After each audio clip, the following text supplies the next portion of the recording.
ఈరోజు మిడ్ కల్లా మనం రీచ్ అయిపోవాలి.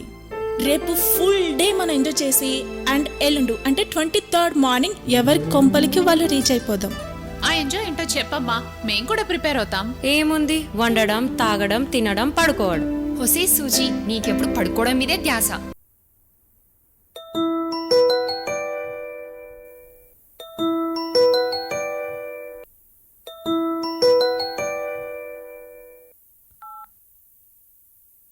హలో, టైమ్ 10:25 అవుతుంది.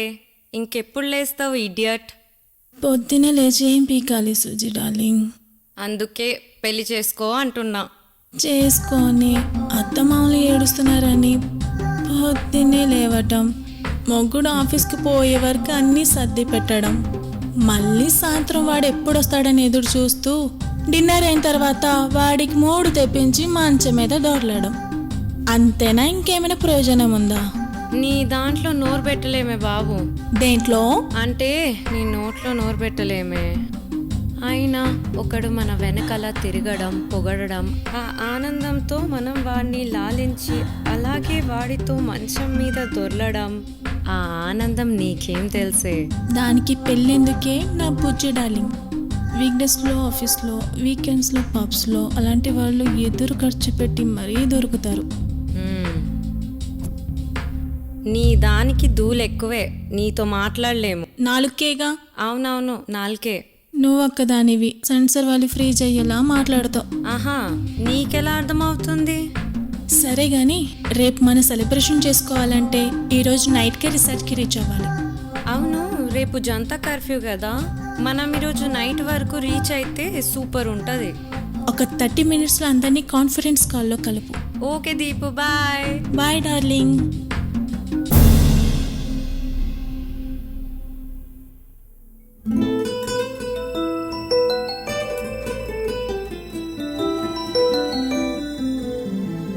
Hello devils. Hi Suzie. Hi, how are you? Ya, ఈరోజు మిడ్ కల్లా మనం రీచ్ అయిపోవాలి. రేపు ఫుల్ డే మనం ఎంజాయ్ చేసి అండ్ ఎల్లుండు అంటే 23rd మార్నింగ్ ఎవరి కొంపలికి వాళ్ళు రీచ్ అయిపోదాం. ఆ ఎంజాయ్ ఏంటో చెప్పమ్మా, మేం కూడా ప్రిపేర్ అవుతాం.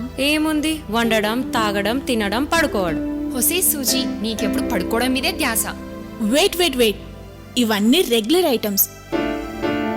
ఇది కాదు, రేపు ఓన్లీ తినడం, తాగడం, ఎగరడం. ఎవ్వరి లోకలు ఉండద్దు, మధ్య ప్రపంచం. అన్నీ మర్చిపోయి ఆడాలి, పాడాలి, తాగాలి. Okay, yes. రేపంతా మన అన్నీ నేను అరేంజ్ చేస్తాను, మీరంతా వచ్చేయండి, ఓకేనా? ఓకే.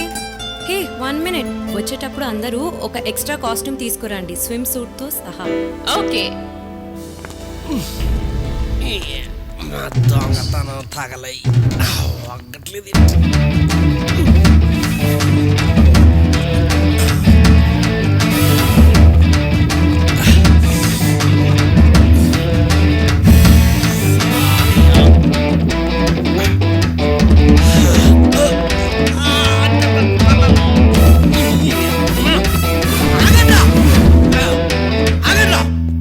ఏంట్రా అరుస్తున్నారేంట్రా? ఊర్లోకి పులి వచ్చినట్టుగా, పెరట్లోకి పాము వచ్చినట్టుగా దొంగ దొంగ అంటారేట్రా? ఎవడు దొంగ కాదురా? ఎవడు దొంగ కాదు? ఎవడరా దొంగ కాదు? యారా తాడి, నీ తల్లి మీద, చెల్లి మీద, ఆలి మీద, నీ అయ్యి మీద, ఇంటి మీద, పంట మీద, పాడి మీద, పశువు మీద, నీ బతుకు మీద, నీ మగతనం మీద ఒట్టే చెప్పరా? నువ్వు చిన్నప్పుడు బడిలో పలకలు పలపలు దొంగతనం చేయలేదా? ఓరి బోడి, నువ్వు మీ అమ్మ పోపుల డబ్బాలో సిల్లర దొంగతనం చేయలేదా? యారా, నువ్వు మీ నాన్న పరసలో నోట్లు దొబ్బిలేదా? ఒరే తెల్లతోలు, నువ్వు ఎంతమంది అమ్మాయిల మనసులు దోసుకోలేదురా?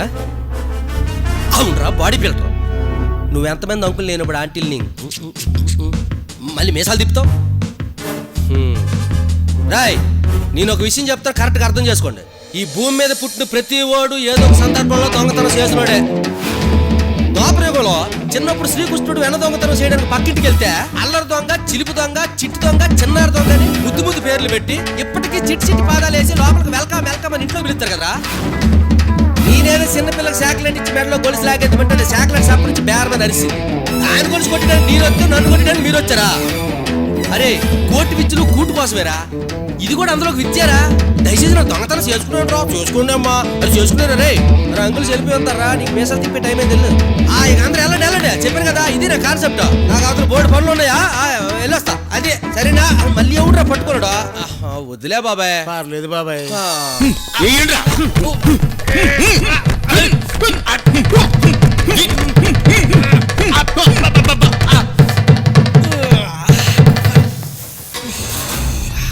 అబ్బా, ఎంత ఎమోషనల్గా చెప్పిన సరే వీళ్ళకి అర్థం కాలేదా? ఏం ప్రేక్షకులో ఏంటో. కొలబడిస్తారు.